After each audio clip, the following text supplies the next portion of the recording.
Week three, you almost made it through the course. This is our last stretch. This time we're looking at global finance and global governance in higher education, starting with a topic dear to my heart, the question of influence, foreign influence. And we hear more and more about that, but it's been going on for decades.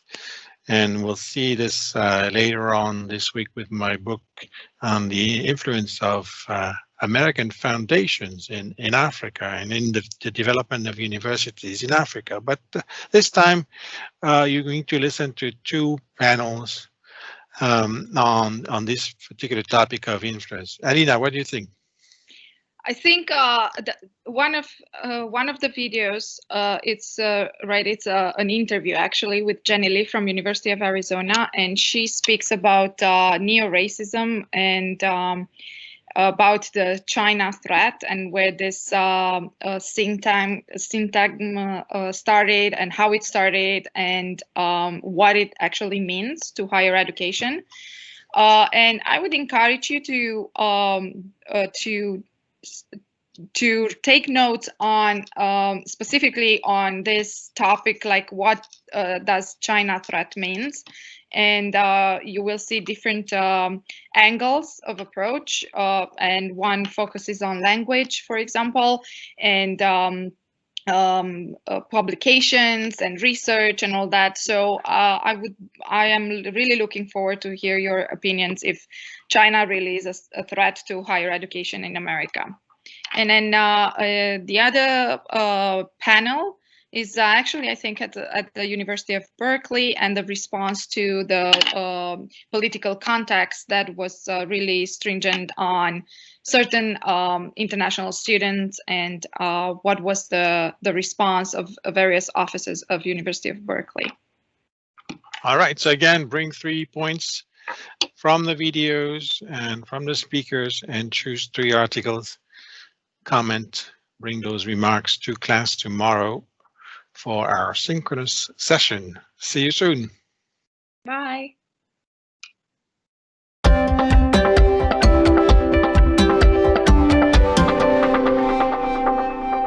Greetings. This is NAFSA Worldview with Jenny Lee. I'm Melissa Watley, postdoctoral research scholar with the Belk Center for Community College Leadership and Research at North Carolina State University. Jenny Lee is a professor in the Center for the Study of Higher Education at the University of Arizona. A current NAFSA Senior Fellow, Lee's research encompasses a range of issues that center on the internationalization of higher education. Her research topics have included organizational behaviors, community partnerships, and student engagement globally. She is also the author of a recent essay titled The China Threat in U.S. Universities. It's a pleasure to speak with you today. Can you briefly explain what you mean by the China threat? Absolutely. So the China threat is a term that's been around for a while, but has received considerable media attention since the FBI Director Christopher Wray described the supposed China threat, which essentially is a repositioning on how China is being seen from an ally to a competitor, or some would even say as an adversary. How this applies to higher education specifically is bringing into question the role of China in intellectual property, the extent to which China may be involved in espionage, stealing intellectual property as spies, stealing what is supposedly belonging to the United States. And so this is a way that China is being constructed in our political environment as a threat to U.S. interests. And why is China as a nation state particularly prominent in these conversations? And then how does the broader national political climate surrounding China impact higher education specifically? So to answer the first part of your question, China is unquestionably a rising superpower, in many ways equivalent or perhaps even surpassing that of the U.S.'s position as a global superpower. So we see this play out, again, referring to higher education in terms of our publications. We are witnessing now China is producing more publications than the U.S. in scientific publications in particular, but also in regards to the rise in expenditures that it's spending in order to produce more research. Now, the United States is on top in regards to its impact, and that is measured by its citations. This gives us a way of understanding the influence that research has on the broader global community, on knowledge production. And while the U.S. is on top in terms of impact, China's is anticipated to increase and to exceed the United States by 2022. So in that regards, China is now being seen increasingly as a competitor, a so-called threat, maybe less in regards to a possible cooperative partner, but more as a way that may put the U.S. in a lower position globally. And as that applies to internationalization, audience members here know quite well that the U.S. is quite reliant on China for our international students, comprising over 300,000 international students, a third of all international students coming from this largest sending country, but also providing considerable revenue, providing considerable contributions to science, as hopefully we'll get into it in a bit later. And what does that mean then when a country that we very much relied upon for most of our internationalization efforts is now being seen as a potential adversary within the interests of the nation state? And what do you view as the most impactful or important consequence of this perception of China as a national threat within the U.S. higher education space particularly? So there's the short-term and long-term consequences. Right now, university leaders, senior international officers are very much concerned about what will happen to university programming and partnerships with less Chinese students and scholars. So that's an immediate and important concern that's being addressed. But the longer issues that I've been thinking about and I think need more attention is how are these national security interests affecting the ways that universities internationalize, and to what extent are national security interests taking priority over the broader goals of higher education. And that means in regards to our knowledge production, in regards to the research that we do. You know, for the most part, we think about education as being borderless and helping global society and working across countries, and international offices play such important programs in promoting these kinds of exchange and collaboration. But on the other hand, we are seeing increasing national security concerns regarding to countries such as China and how that might be curbing internationalization efforts. And I think a broader conversation that we should probably be having is, what does this mean for the role of universities, not just international affairs offices, but also the work that faculty do that cross borders and that is so important in terms of the knowledge that's being generated by our universities in the US and across the world. I think that this also has important concerns in regards to the ways that governmental interests are starving and shaping higher education. So if I can expand on that for a bit, we are seeing a declining demand domestically for higher education. We're seeing that universities are increasingly having to rely on international students and scholars for not only in regards to low enrollment, but even an interest in pursuing STEM fields at the graduate level. So here we're seeing an increasing dependency financially, but also in regards to the roles that these students and scholars play in the good work that is occurring at these institutions. At the same time, we're witnessing federal legislative limits, political pressures, federal funding guidelines that are curbing the kind of work that we do and the extent to which we do it and the partners that we work with. So I think a real important consequence is what does internationalization for higher education mean? And I think the consequences for that are just as great, if not greater, than the immediate issue about possible fewer Chinese students and scholars coming to the U.S. And so in your essay, you define neo-racism as racism that is justified based on a superiority of cultures or nations. Can you expand some on the concept of neo-racism and how that applies specifically to the situations of Chinese scholars and students who are associated or studying at U.S. colleges and universities? So neo-racism is a term that I've written about for the past decade. So certainly is not isolated to the current events, but certainly does apply. So neo-racism is beyond traditional racism based on one's phenotype, but has to do with a sense of superiority of cultures that goes beyond the color of one's skin. So, for example, me as an Asian American, I am treated very differently than an international Asian student based on my accent, my dress, my mannerisms. And so that stereotyping goes beyond just the appearance of being Asian, but also having to do with the sense of what are the stereotypes associated with that person. And that also, neo-racism takes it even further to suggest a cultural superiority where nations are being positioned as being more welcomed and less welcomed than others. We see that playing out now in numerous statements that have been made by our current president about particular people from particular regions of the world, those that are welcomed and those that are not. And so this hierarchy of preferences for individuals based on their country that they're coming from is very much playing out now, and certainly does apply to our students and scholars coming from China. Just to offer a few examples of that, we're seeing headlines being made about professors who are making these broad accusations against their Chinese students, very negative stereotypes. It's, these individuals have resigned or have been removed from their various positions, but certainly is not isolated to the few cases we're seeing in the news, but again, has been going on for at least a decade in the research I've done, not only in the US, but in different parts of the world. And so also in your essay, you focus on the potential threat to the scientific community specifically. You write, with China positioned as an adversary rather than an ally, the potential for future innovation in addressing the world's leading health and environmental problems may be hampered. Could you expand on this a bit? Absolutely.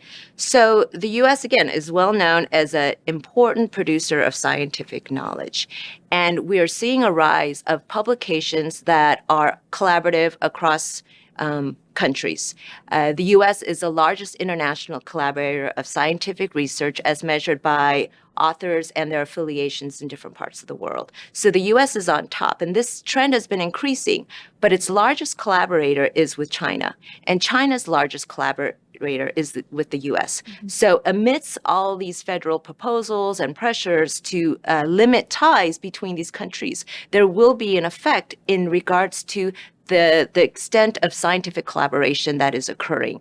And we're not just talking about publications, although that's a measure that's commonly used, but also applies to the actual issues. We're talking about global health concerns, pandemic outbreaks, environmental concerns, wildlife management, renewable energy.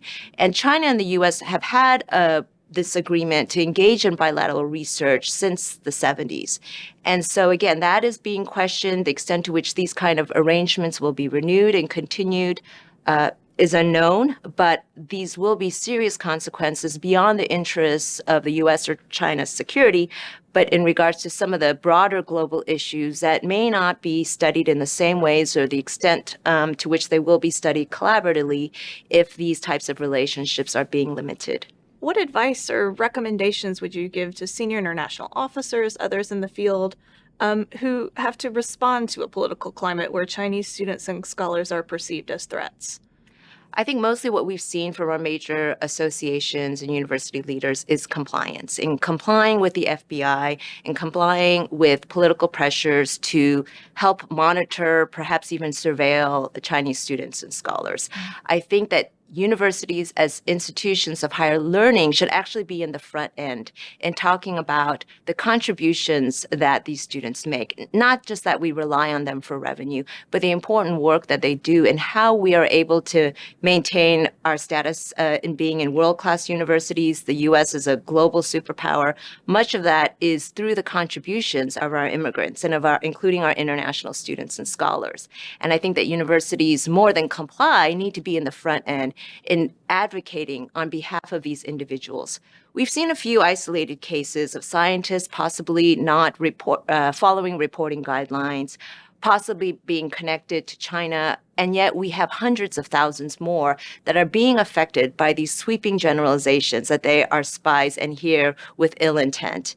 And really through my research and most of the work that's being done that I've seen, they really are coming just to make a better life for themselves and their families, to try to pursue a better education, hopefully even to obtain a position in the United States where they can earn a good wage. And I think that all of that is being lost in the broader political conversations about Chinese as spies. And I think that is really what universities need to be doing to dismantle these stereotypes, to inform the work, to educate the public and to educate policymakers on what our international students and scholars are doing and how they lead to the benefits of the nation state as opposed to taking away. I think that there is an unfortunate view that higher education or internationalization is a zero-sum game, and one is at the expense of the other. And again, I think that universities play an important role in educating the public on the important roles that these individuals serve. And so how would you advise those working within international higher education on navigating the current political climate in their efforts to bring about internationally focused leadership, learning, and change on their campus and beyond? First of all, through my observations, international affairs tends not to do enough assessment. And I know that that tends to not be an important priority amidst all the other functions that university international offices are engaged in. But it is crucial to understand what is happening with these students. What are the outcomes? That will not only inform the broader university and public of the benefits that they bring in, but also to advocate for more internationalization. And without this data, I think it's really important. It's one thing to rely on literature or to make political statements, but it's another to actually have hard evidence. And that's what universities do well, is that we're able to come up with hard evidence to support our proposals, to justify our activities, and to promote the good work that international officers do. I think also in the short term, we also need to think about what do we do with this immediate supposed potential crisis if we have a dramatic decline of Chinese students in particular? And I think in terms of internationalization strategies, we also need to think beyond traditional mobility, international students coming as full-time students, but also transnational education that may occur across borders that may not require physical movement. I think that will also be an issue that we'll have to increasingly address. Should there be more restrictions on visas or students being unable to simply afford to come to the United States? So, for example, at my institution at the University of Arizona, we have what we call microcampuses, where we provide joint programs with institutions abroad so that international students, or they call them students in their particular respective home countries, can obtain an international education while staying at home, but still have the opportunity to engage and learn from instructors in the United States. We also have branch campuses, we have online programs and degrees. And so there's many other ways that transnational education is occurring, and the current political environment may require us to think outside the traditional box. And do you have anything else you'd like to share with our audience? I think that it's important in the current environment and pressures about having to surveil supposed spies within our institutions. It's important to know that security protocols already exist. Sensitive research already requires various stages of approvals in order for researchers to be engaged. So for institutions to suddenly decide that they are covert arms of the FBI to monitor our students, I think is going to do far more harm for many innocent casualties in the process. And I fear that is where we're heading unless we act now, but also with the knowledge that we have, with more research, with more assessment, for universities to speak out more on behalf of our international students and scholars, and to advocate for actually more internationalization, which again is against what the current legislative proposals, the proposals that are being made are limiting that. And I think really for the U.S. to maintain its place as a superpower, internationalization is absolutely essential. So whether that's the intention, the interests of the nation state or broader global society, I think that internationalization really answers to these multiple issues that are being addressed today. And so limiting them would perhaps ensure our decline,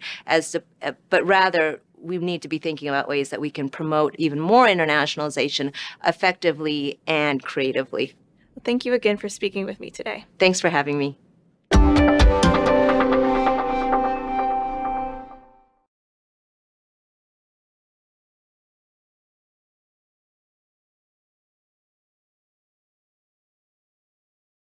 So I'd like to welcome you to today's presentation. I'm George Blumenthal.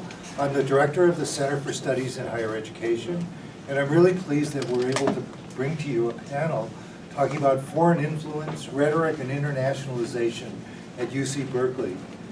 If you're interested, next semester, in fact on March 31st, we will be convening yet another panel on international issues in higher education. So stay tuned for that and watch for the notice for that as well.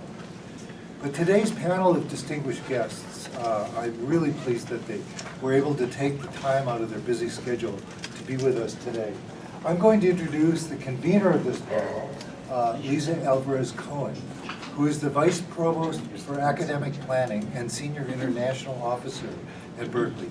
Lisa also holds an endowed chair. She's the Fred and Claire Sauer Professor of Environmental Engineering as well. But I have actually known Lisa in another context in her role in the Academic Senate. She served a few years ago as chair of the Berkeley Division of the Academic Senate. And maybe 15 years ago, Lisa was also on the Academic Council as the chair of the university-wide Committee on Educational Policy, which she did an excellent job on. So without further ado, let me introduce Lisa Alvarez-Cohen.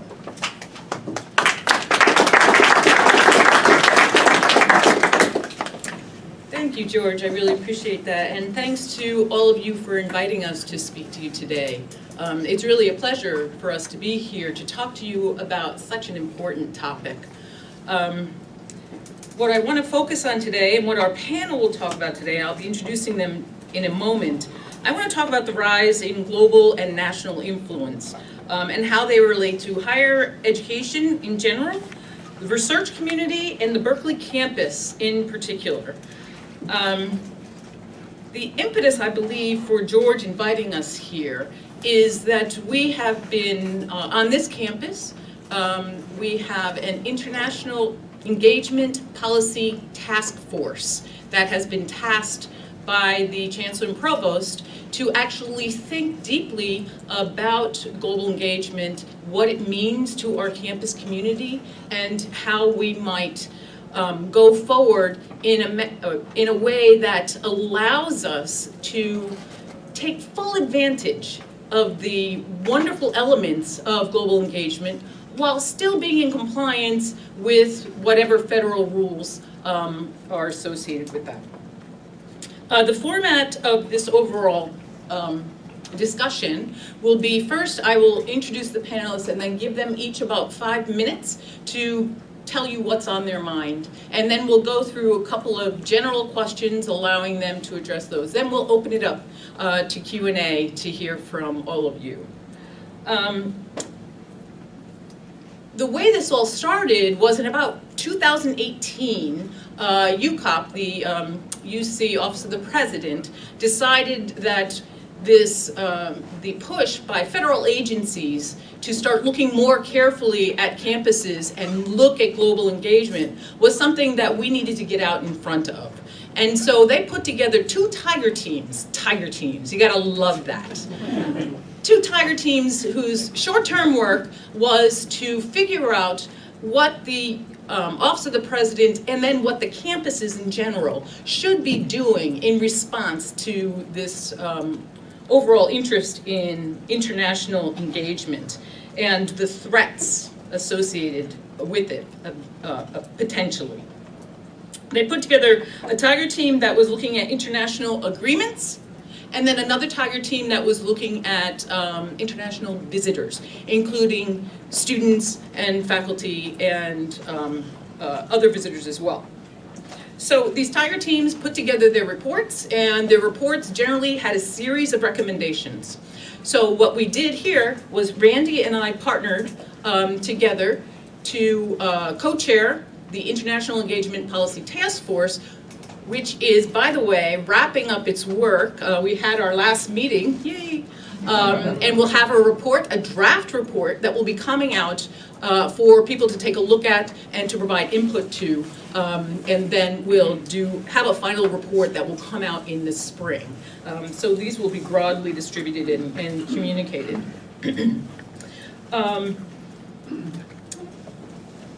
Let's see, what I wanted to tell you about this, oh yes, there were a couple of important things I wanted to tell you about this before delving into it in more detail.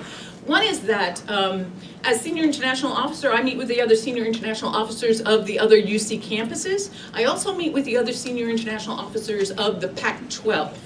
which is very interesting.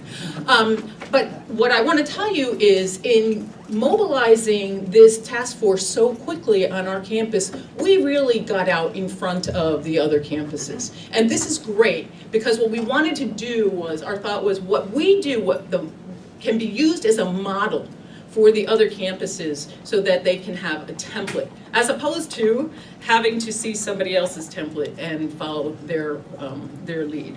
And so that's a pretty exciting element of this, I think.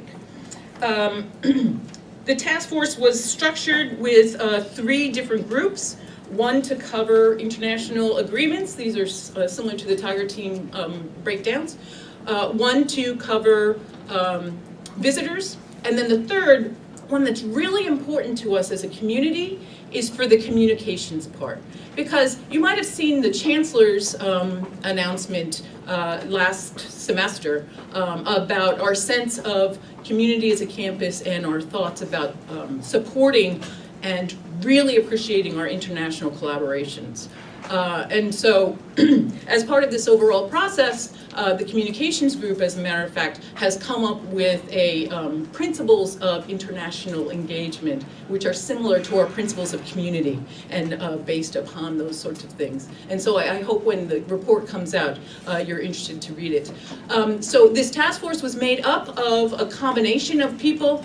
We started at its core with the group that was called International Activities Coordination Group, which was a committee that's chaired by me and is mostly staff throughout the campus who are involved in different types of international activities, also had a couple of faculty members. But in order to expand this out to the right sorts of people, what we did was we went to the Academic Senate and we asked for their nominees to put on there. We expanded it out to additional faculty beyond that. So it turned out to be a pretty big group, but within that big group, the 3 subgroups were the real worker bees who put together the overall report. What they started out with first was a gaps analysis. So our Global Engagement Office, which Ashley will tell you about in a minute, started by taking the Tiger Team recommendations and mapping them onto a matrix and saying, okay, what things are we already doing?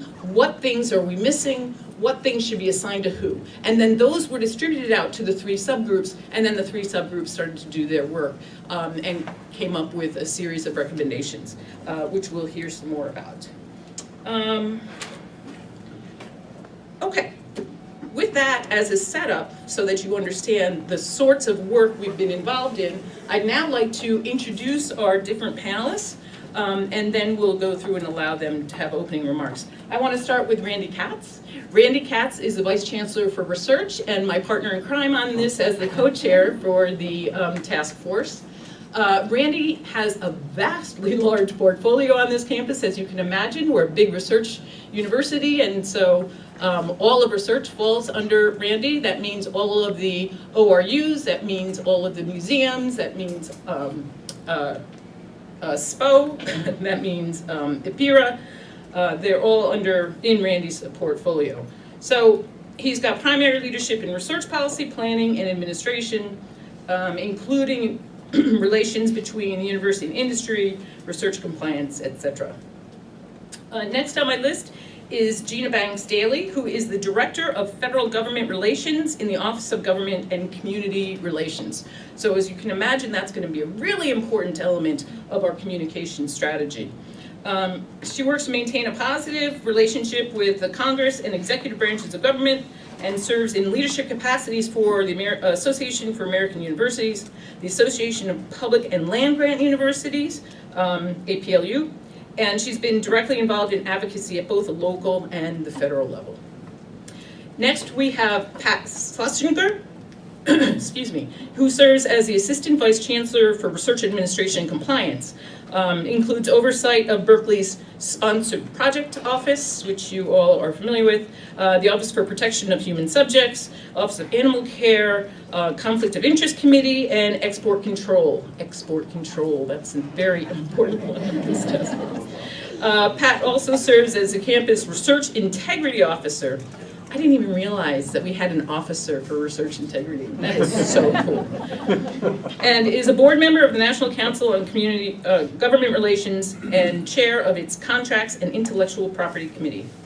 He also co-chaired the Subcommittee on International Engagement Policy Task Force, one of the 3 subcommittees I was talking about. And then last but not least is Ashley Spinelli. Ashley Spinelli is the head of our Global Engagement Office. She's the heart and soul over there. She does a fantastic job. Global Engagement Office is within my division. She's the Senior Global Engagement Specialist in that office, where she's responsible for advancing campus-wide international initiatives and strategic partnerships, advising senior administrators on international relations, bridging international conversations across campus, and improving campus international operations. She also staffed the task force and is chair of the Berkeley International Group, which is co-sponsoring this panel.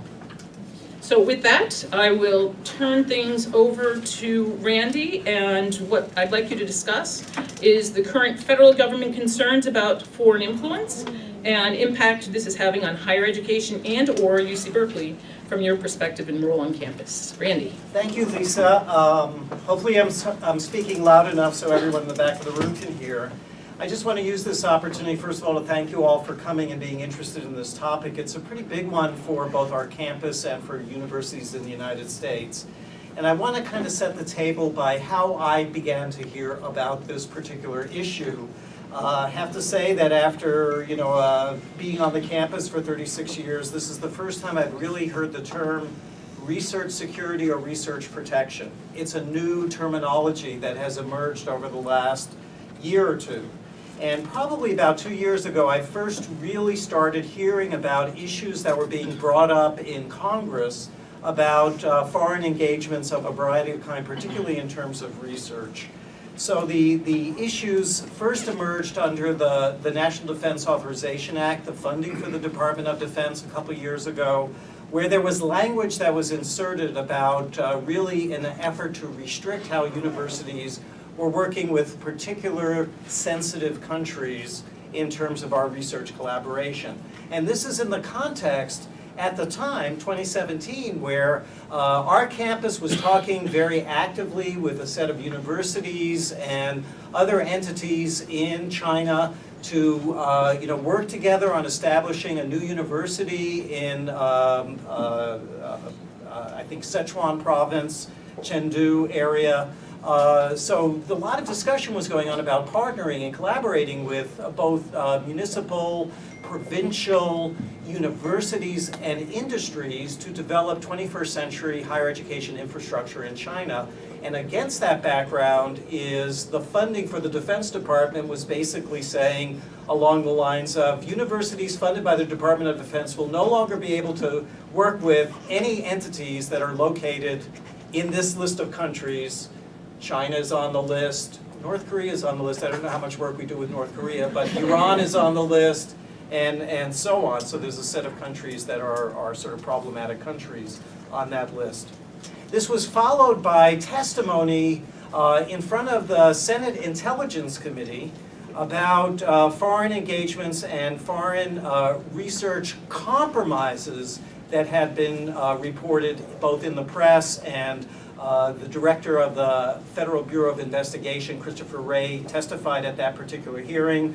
One of the people who testified at that hearing was an author named Dan Golden, and he authored a book called Spy Schools. And he related the story of a research project funded by the Department of Defense at Duke University, which I see an EE colleague in the back of the room. So the idea of this project was to build basically a Star Trek invisibility cloak. I mean, that seems like a wild thing for the Department of Defense to develop. What it was basically was an investigation in a set of technologies that would allow radio waves to be bent around an object so as to make the object essentially appear, quote, invisible to those radio waves. It doesn't make the glass of water disappear, but as far as radio waves are concerned, it's like it wasn't there. It doesn't reflect the radio waves. There was a Chinese postdoc who was working on that project. The Chinese postdoc stole intellectual property, stole results. This is how Dan Golden is presenting it. Stole results took them back to China, started a company, and what they didn't really say in the testimony is what the company was doing was to develop 5th generation cellular technology for better antennas to be used for telecommunications. It had nothing to do with making Chinese missiles invisible or Chinese aircraft invisible. And the thing that's very interesting about the book that he wrote, Spy Schools, is the rest of the title of the book is how the CIA, the FBI, and foreign intelligence agencies are kind of like working with universities to find spies. So half the book is about the United States' own efforts to identify foreign nationals to go back to Iran, to go back to China, to go somewhere else to spy for us. And half the book is about, you know, what they do to spy on us. So this has really led to a lot of complicated conversations in Washington about the United States universities are open candy stores. We're making our research results, we're not trying to protect them, they're going overseas and so on. And I don't want to minimize the fact that there are issues that involve faculty, senior faculty at major universities around the United States who have been collaborating very extensively with entities overseas in certain of those sensitive countries, where sort of ideas, early stage intellectual property and other things have been leaked in those collaborations. Whether it was by design or whether it was done by accident, the government has been investigating very vigorously those kinds of things. The bottom line for our campus is we do need to up our game. We do need to communicate with our faculty where the bright lines are in terms of the difference between collaborating with a foreign institution or consulting with a foreign institution. Are you there because they're picking your brain how to do something better? Or are you there because they actually bring something to the table for a productive, collaborative research engagement with them? So we want to, keep our open international collaboration going, but we do need to be sensitive on, the kinds of flow of information. Is it a consulting relationship? Are you being compensated for it? And all of these things, and then it falls under a set of policies the university has in terms of your commitments outside of the university and the requirement that they be disclosed. So clarifying a lot of these things has been a very active area and will be part of the report that comes out. But there are issues. I think we are ahead in terms of the work that our committee has been doing, our task force has been doing. But there's a major communication challenge ahead on how to instruct our faculty, our postdoc, our graduate students about what is and what is proper collaboration with foreign entities. Okay, so I'm going to give a quick legislative history, which Randy kind of alluded to, and then talk a little bit about how UC has been engaging in DC in some of these discussions. So as Randy said, it was about 2 years ago, there started to be testimony and hearings, mostly from the intelligence community. So in the House and Senate Intelligence Committees, there was testimony about concerns about economic espionage, intellectual property theft, and they kept talking about one company over and over again, and that was Huawei. So that was really the first we had heard, at least publicly, about some of the concerns that had been had. As a result of, and actually it's interesting to note that when these hearings happen and a lot of the work that's been done in DC has actually been done on a bipartisan basis. And how many issues can we talk about that are bipartisan right now? So it's important to note that this does seem to be coming from both Democrats and Republicans. These And concerns. both of our senators are on the Senate Intelligence. That's correct. So Senator Feinstein and Senator Harris have been very engaged in these issues as well. So because of these concerns about Huawei, the Department of Commerce decided in May to list Huawei on its entity list of restricted parties, which you can ask Pat a bunch of questions about. And the other kind of legislative body that's been doing a lot of work on this, also as Randy alluded, is the House and Senate Armed Services Committee. So they have jurisdiction over the Department of Defense. And that's important because a lot of the research and a lot of the concern has to do with national security. This is kind of the overarching thing that people are concerned about. And so in the National Defense Authorization Act, which is passed every year, there were a number of provisions that were included that had to do with this science and security issue. I'll be honest, some of them were very troubling and went way too far in one direction, in our view. And so what we have done as part of this, we've joined forces with the higher education associations like AAU, APLU, UC Office of the President, COGR, and others. So when we see legislative proposals that either would be impossible to implement, fly in the face of academic freedom, et cetera, choose your reason, what we do instead is engage and try to give a real world grounding to what these things would look like, and also propose things that would be helpful. So for example, in the National Defense Authorization Act, which just today they announced they finally have reconciled it between the House and the Senate, so it's probably going to pass in the next week or so, there is language that actually codifies an interagency group to talk about these issues, where universities are at the table with intelligence agencies and law enforcement and research agencies to talk about these issues. So we're not talking past each other, we're talking with each other, because that's really where we want to be. So we're very happy that that was actually included in the final bill that's about to get passed and signed into law.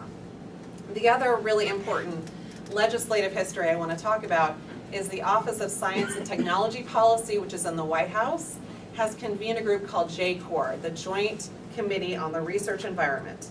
So they're looking at a number of issues. There are 4 subgroups they're looking at, but science and security is one of them. And just last week, Randy and I actually went to a listening session that Director Kelvin Drogemeyer held at UCSF to talk about these issues. And it was actually very heartening to hear his comments, because he talked about the need to attract the best and the brightest in the world and to have academic freedom. And this is actually how we continue to be the greatest innovative country in the world. But we also need to have more disclosure, we need more transparency, because not only is that important to try to make sure there isn't nefarious action happening, but it's also a value that we hold dear, is transparency, integrity, and that's really what they're doing going forward. So it's not about a country, it's about a set of values, and applying that set of values no matter where you come from. So I know my time is short, so I'll just say how UC has been engaging in this. We've been engaging at every stage of the way. So there is a small working group that meets regularly with the Intelligence Committee, with the associations, with OSTP, with relevant senators and members of the House of Representatives to talk about these issues, and to make sure when they are developing legislation, we can either provide comment or provide a better alternative. And so far those efforts have really been successful. We've been able to stop a lot of bad legislation and have actually put some positive things into the world. So we've been deeply engaged in that, and we continue to try to work on this. One of the biggest issues, and we'll probably get into it a little bit with the Q&A, is that there seems to be a disconnect right now between how the federal agencies are viewing this and how they see that universities are taking this issue to heart and actually making changes on the campuses, and how Congress continues to talk about this issue. And so that's actually, I think, the next big thing we need to work on, is making sure that Congress is aware of all of the actions that are being taken by universities and the federal agencies, because we actually have heard these concerns and are making changes just as we have talked about. So I'll stop there. I'd like to start maybe from the general and then work down to the specific. So a question that I often get with these kinds of foreign influence questions arising is, has it changed the nature of the University of California as a fundamental research institution? And the answer is no. Now, what does it mean to be a fundamental research institution? There really are 2 parts. It means that we don't accept publication restrictions, so the scientific results that we produce are capable of being published and are disseminated broadly in the scientific community. It also means we don't accept citizenship restrictions. So our libraries, classrooms, laboratories are open to all, regardless of citizenship, visa status, or country of origin. So just to say, as a starting point, this is the world we operate in. Now, of course, there's classified work that is done at the national laboratories. But I'm talking about the fundamental research that happens at UC universities has not changed, and our views about what people are doing and what kind of research we're doing has not changed. So now where are now running into issues with the federal government? Well, it's really over the federal government's belief that there are certain researchers and principal investigators, not at Berkeley necessarily or UC necessarily, but all over the country, that have not been forthcoming and fully reported when they were working for other employers on research, other universities. They didn't fully disclose that to their own universities and to their federal sponsors. And that is the issue that we're really struggling with now. So to kind of get more specific, the sorts of areas that, for example, the National Institutes of Health have asked us to look at are really four. One is the conflict of interest. So we already have very clear, well understood rules, but their guidance recently has pointed out that a lot of times people think of that in terms of domestic work they have. And as Randy pointed out, they're very interested in all sources of financial interests that might come to bear on your research. The second area is conflict of commitment. Now that's an interesting one when you think about it, because that is an internal university policy that requires you, when you have outside activities, to either get prior permission or to report on it on an annual basis.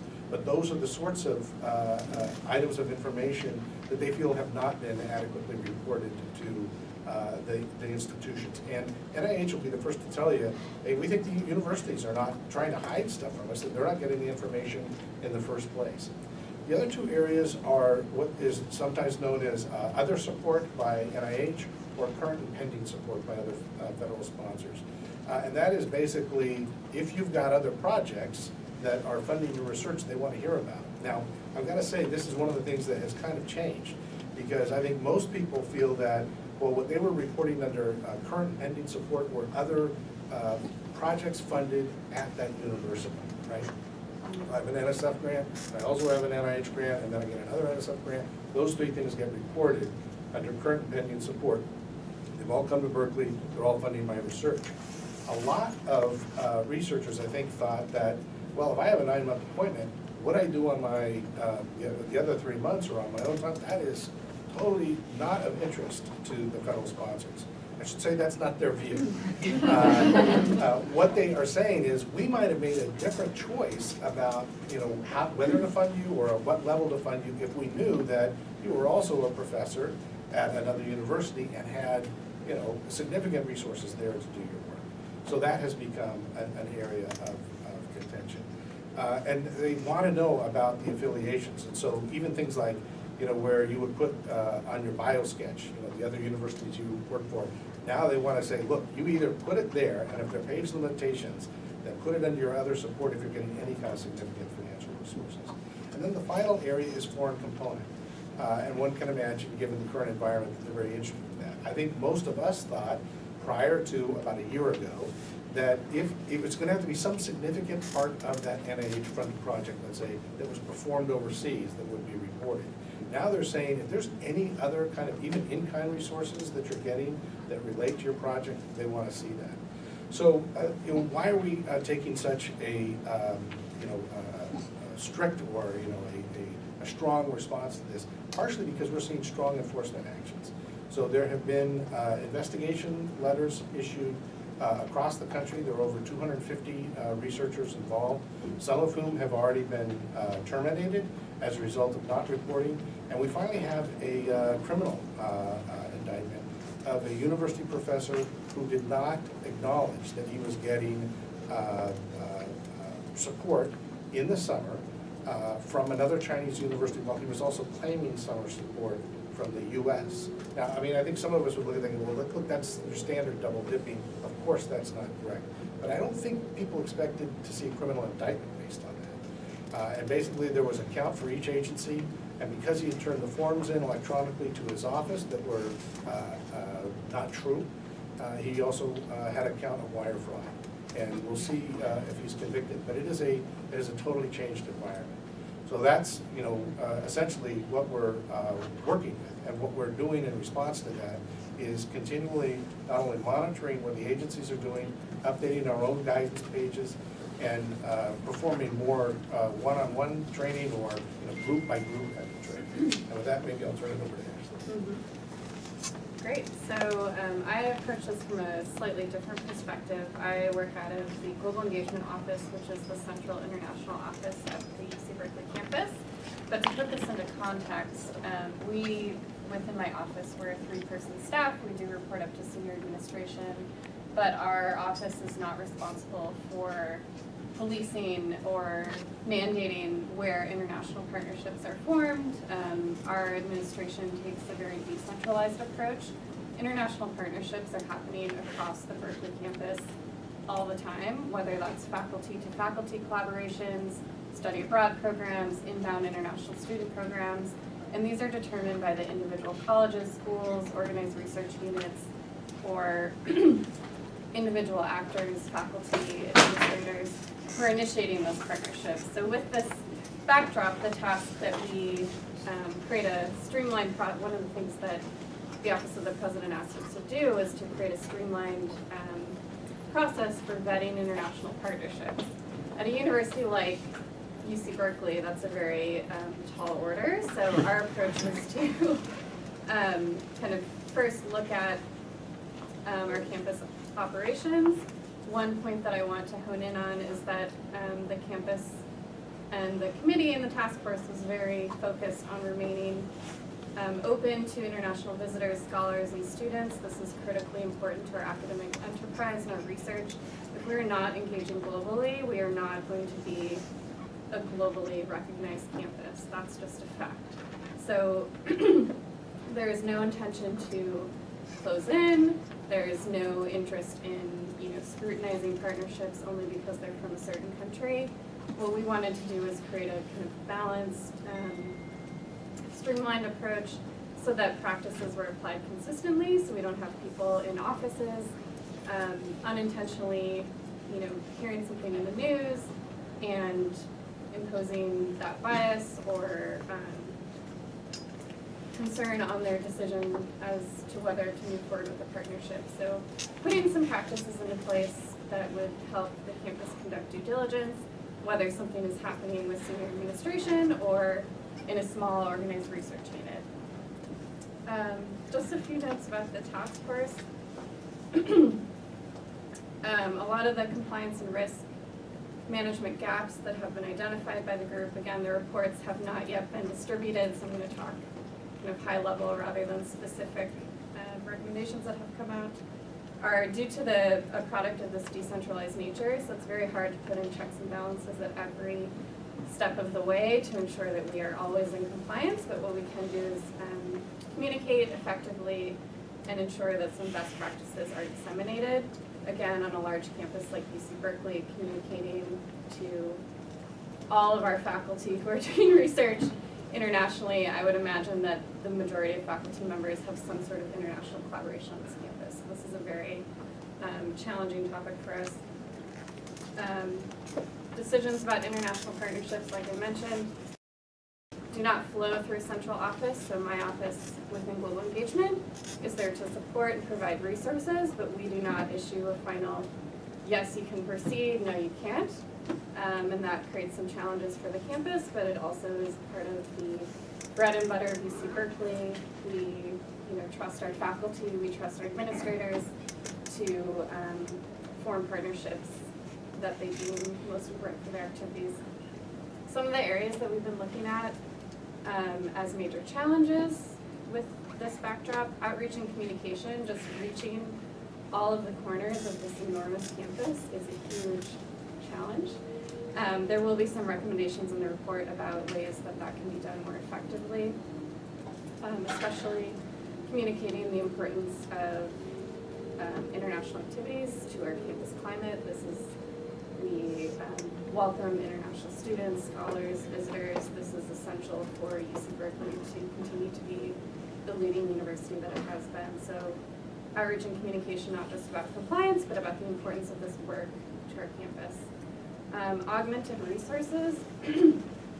The task force did identify some offices that support international work that are not staffed or do not have sufficient resources to conduct the checks that the federal government would like us to be doing, so there will be some recommendations coming out surrounding that.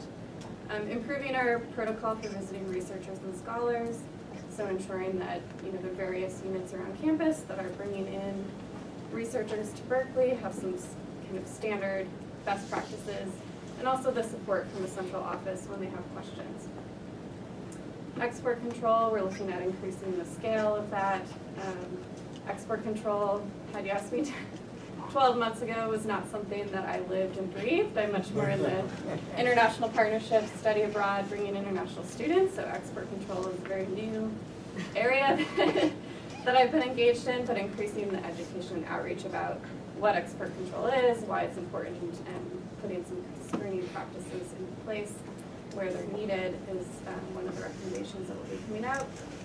For international agreements, this is one area that my office supports, and I'm very aware of the challenges of navigating this space.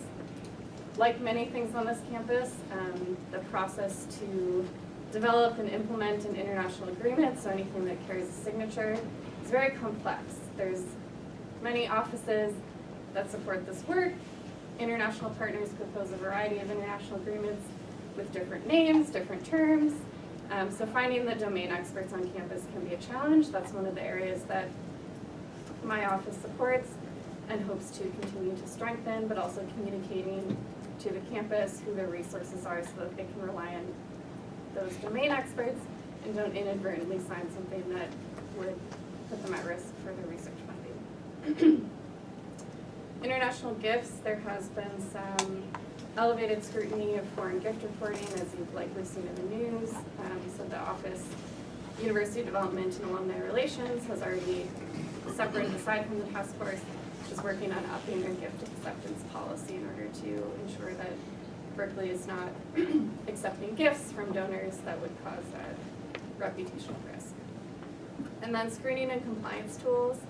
If we're asking the campus to increase its compliance, that will require more manpower and technology. So the task force has been recommending some visual compliance and other tools that can help to screen international partners.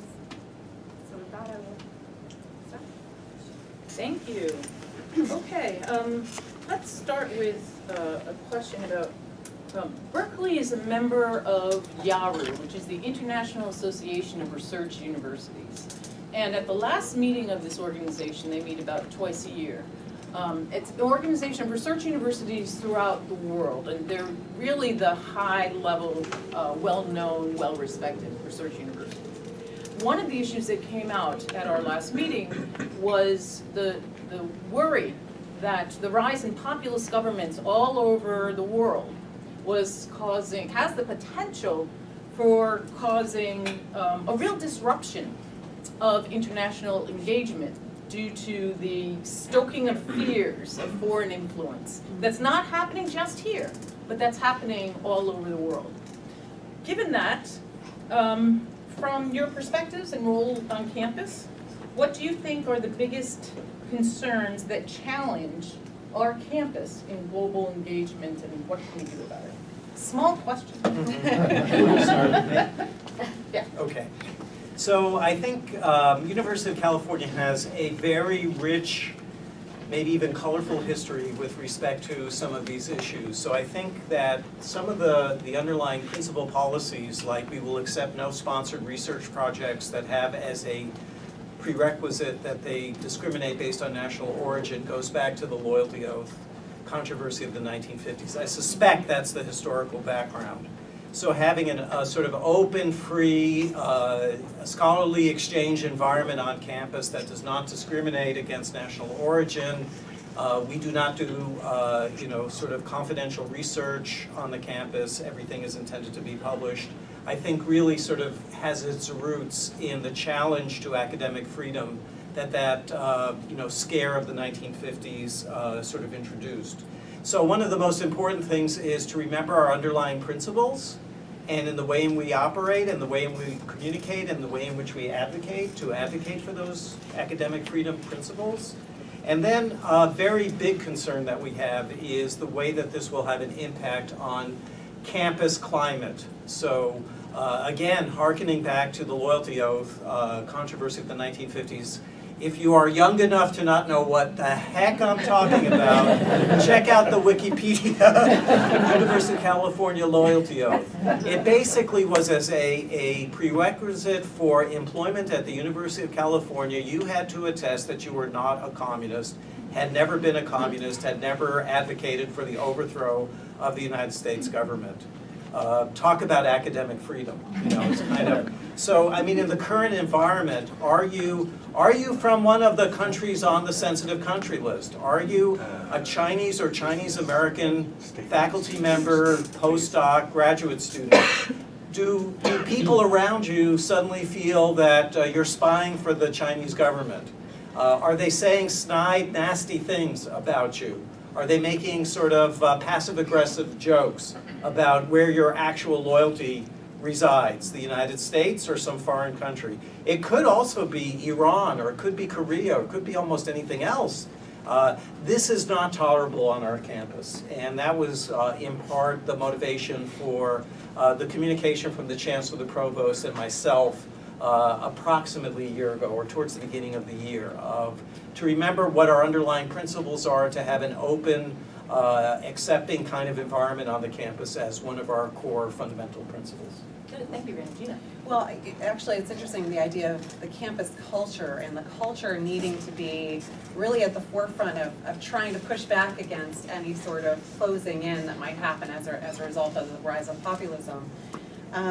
You know, I think that it's very important when we talk about things from a federal perspective, there has to be a distinction between talent wars and espionage. So what I mean is there are some concerns. We're currently in a trade war with China. We're trading tariffs back and forth, and there has to be a distinction between bringing the best and brightest graduate students, training them in these critical, emerging, innovative research, as we do at UC Berkeley. We would hope that they would have a place to stay in this country, but if they choose to go somewhere else, that actually grows the field. That's not a threat to us. Whereas if they are stealing intellectual property and taking it somewhere else, that is a crime, that is a theft. And I think that we need to make the distinction as we have this pressure to sort of close in and say, you know, for example, if you are from a sensitive country, we're not going to give you, we're not going to allow you to be a graduate student in these fields that we consider to be of national security interest. You can imagine what some of those fields would be. It could be AI. It could be genetic engineering. It could be these fields that we need the best and brightest working on, and it doesn't make sense to try to close that off.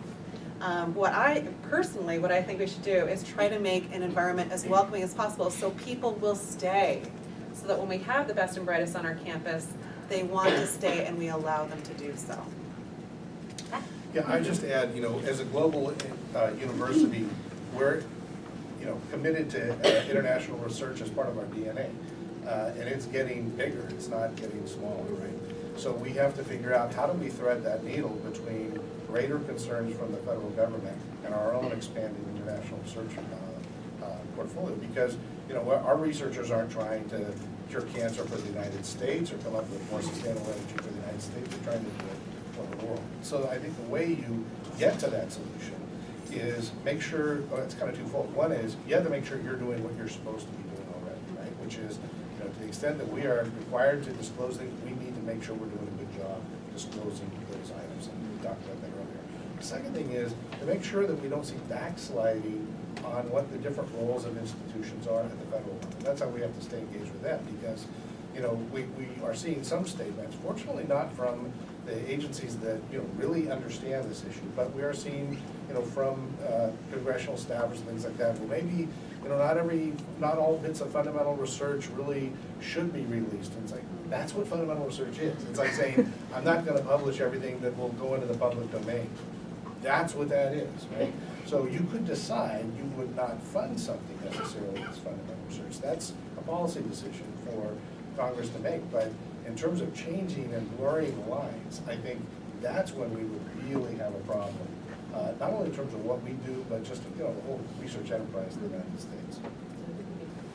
One of my big concerns about this moment, and that I think has been echoed in our task force discussions, is avoiding, biased perspectives and fear-based decision-making from creeping into the process of evaluating international partnerships and activities, and ensuring that that message is disseminated across the campus. So when things started coming out in the news, there was more concern about foreign influence, my office started fielding a lot of questions. Suddenly, we had colleges and schools and individual people on campus who wanted to know that their partnership in China was approved. Yet we had never been consulted on these activities before. So we started to see patterns with certain countries, Saudi Arabia, and really what I would like is for all partnerships to be evaluated equally. Of course, we do have some countries of concern, and these concerns that Randy and Gina and Pat have mentioned are true and valid. But when we're considering the best partnership for an academic endeavor, we should go with the best partner and not with our gut. So really making sure that we're mitigating risk on all partnerships, whether it's in Europe, Asia, Africa, and evaluating things consistently has been one of the messages of the task force and something that my office is hoping to continue to support. Thank you. To piggyback on that as the last comment before we throw it open for questions from you guys, I'd like to just state that this task force, the report that's coming out, is specifically not focused on one country or even one subset of countries. It is focused on how we should deal internationally in a global way with all the countries that we're relating to. And so I think that's an important element of how we approach the work that was going on here. We didn't want this to be a knee-jerk sort of reaction.